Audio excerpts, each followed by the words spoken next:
some things. Let's talk about some of the things we're doing to pass the time, Mm-hmm. right? I'll bring this, make sure it's close enough to you. So we're going to talk music, some movies, some television, things like that. So let's start off with music. All right. All right. I only got two right now. Yeah, I only got two as well. Okay. So we got J Elec. Yeah. So for you guys that don't know, J Electronica. Unwritten testimony. Unwritten testimony. Probably one of the, and we mostly do hip hop for you guys that's new. Like we mostly do hip hop, so it'd be in hip hop. And we'll put. I need to do script notes. I just haven't been doing script notes because it's been so crazy. Or maybe you could do script notes. I don't even know what script notes are. So basically, the stuff we talk about, you put on the podcast in the description, so people can go, "Oh, what did they talk about?" Oh, okay. So we do script notes. Oh, so description. Pretty much script notes. Yeah, there you go. So this is probably one of the most anticipated albums way before you started listening to hip hop. So you don't grasp the concept of how anticipated this album was. And he did some mixtapes, and he did a deal called, what was it? Control. No, Exhibit C. Exhibit C. And people was like, "Oh my God, this is the second coming of whoever they loved," right? Yeah. And then he signed to Jay-Z, Rockefeller Records, or Rock Nation, and then everybody's like, "Oh, Jay-Z's gonna put it out," and he just disappeared. He just disappeared, and there's some lines in there to let you know that I think it was anxiety. Like he didn't want to put out something because he thought it was going to be criticized. Yeah, he didn't want to. After building up all this hype, it's kind of hard to put something out. Right. And so then he just dropped out the blue last week. It's a really mixed reaction to it. I think a lot of the people, it's funny because on Twitter, a lot of the people that I will follow, I know they're younger than me. They don't know that they're a lot younger than me. So a lot of people are looking at this like, "Oh my God, this is great. This is great. This is great." A lot of the older people who knew him before and who's been through this kind of genre of music before were like, it's nice.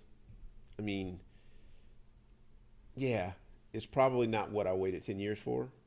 You know what I'm saying? It's almost like when Dr. Dre put out Compton, which was his first album, that was supposed to come out, like Detox was supposed to come out. And Detox didn't come out, Compton came out. Everybody was so happy, and then it just fell flat. Like, because I thought people didn't like Compton.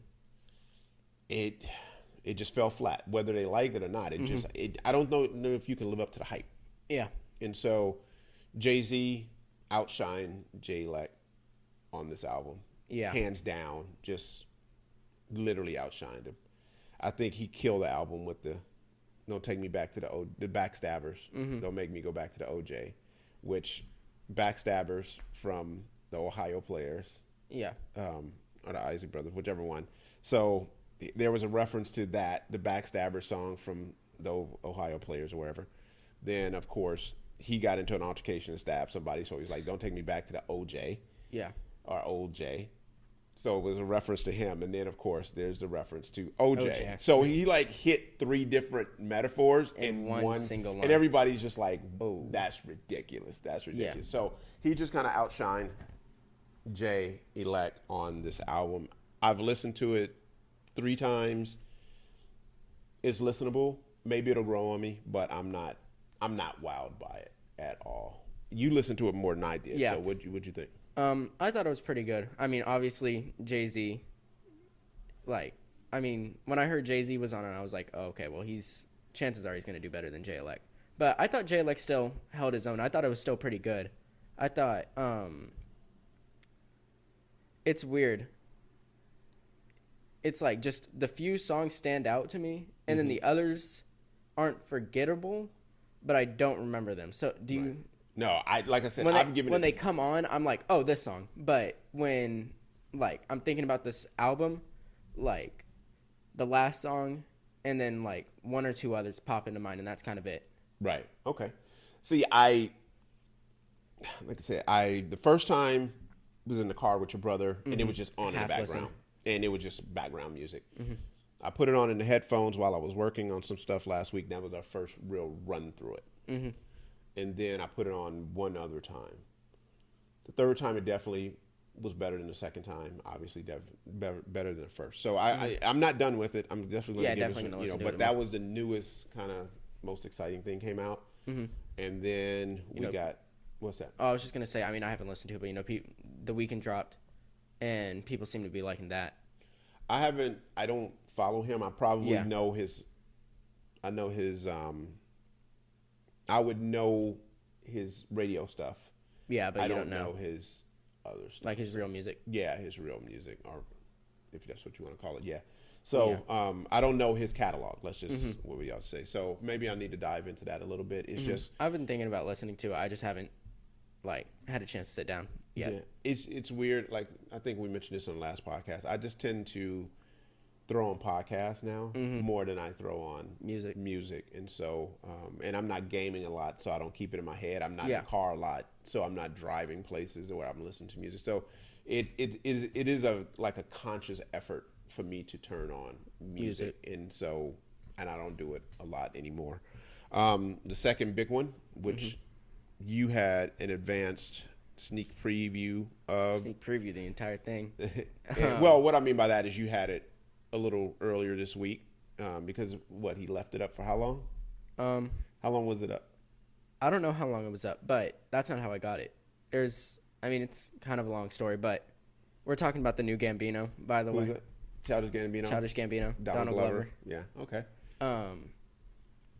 Which actually officially dropped at 2 o'clock. Yeah, officially dropped 2 o'clock last night. Yeah.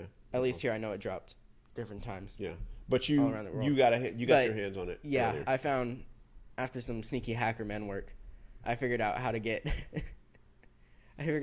my hands on it before it actually dropped. And so I'd been listening to it throughout the week, which is why I was happy school wasn't in, because I got to listen to it on repeat all day. And it's pretty good. It's pretty good. Yeah. You don't really have a lot of reference to this, but it's interesting because I only turned it on. I listened to about 5 songs while we had breakfast this morning, and it sounded like it's good. It's definitely more "Awaken My Love" than "Camp," or any of the other stuff. But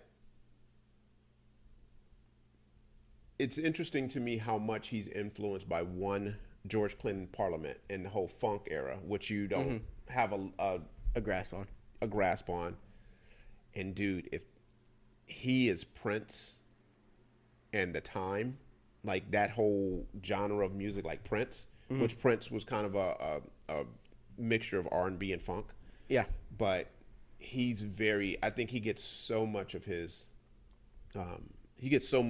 influence from Prince that it's ridiculous. To me, it's just like listening to somebody, not necessarily trying to be Prince, but that he's got that new sound. Now, the interesting thing about that, I heard an interview with him. He grew up Jehovah's Witness, and his parents wouldn't let him listen to music, except for 2 things.